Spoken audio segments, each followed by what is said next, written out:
متأكدة إذا جربتي هالوصفة مستحيل ترجعي تشتريها مرة تانية، لأنه ب6 كاسات طحين رح نعمل كمية كبيرة من خبز الصمون، وطعمته أطيب بكتير من الجاهز ومناسب لرجعة الأطفال على المدارس. يلا نبدأ وبنقول بسم الله.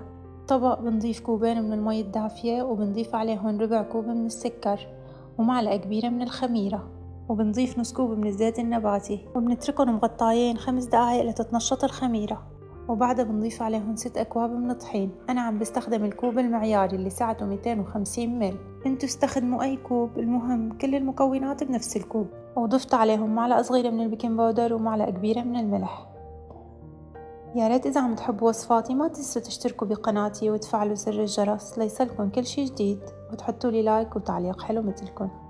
وهلأ بعد ما عجننا العجين كتير منيح وتركناها ترتاح تقريبا نص ساعة، شوفوا ما شاء الله خمرت وتضاعف حجمها.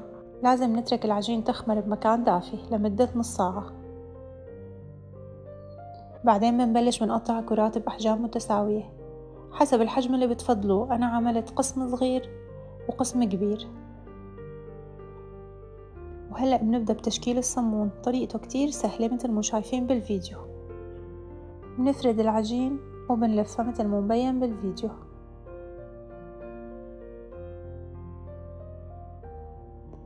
وأهم شي نقفل الطرف كتير منيح مشان ما يفتح معنا وقت الخبز، وهيك بتكون صارت معنا جاهزة. جربوها كتير رح ينبسطوا ولادكم فيها ورح يحبوها أكتر من الجاهز بالساندويش.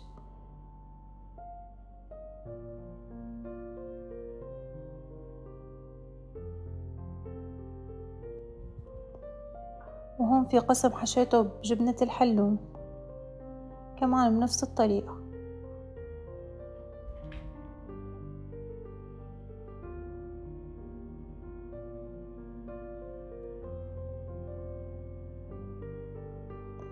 وممكن تحشوها أي حشوة بتفضلوها أو تتركوها بلا حشي.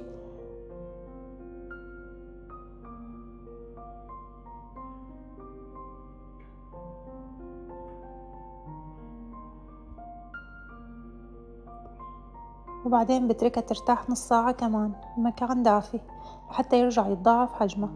وبدهنها بصفار بيضة مع معلقتين كبار من الحليب ورشة فانيلا، وبدخلها على فرن محمى مسبقا على درجة حرارة 250، وبكون مشغلته من فوق وتحت للفرن.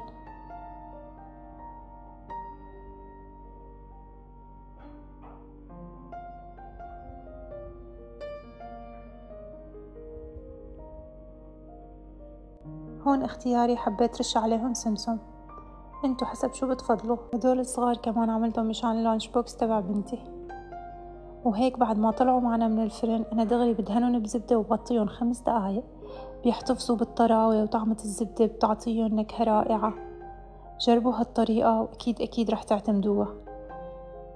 شايفين كيف صاروا معنا ما شاء الله، والكمية كتير وفيرة من 6 كاسات الطحين، وقلبهم هش وطري ومانو معجن أبدا.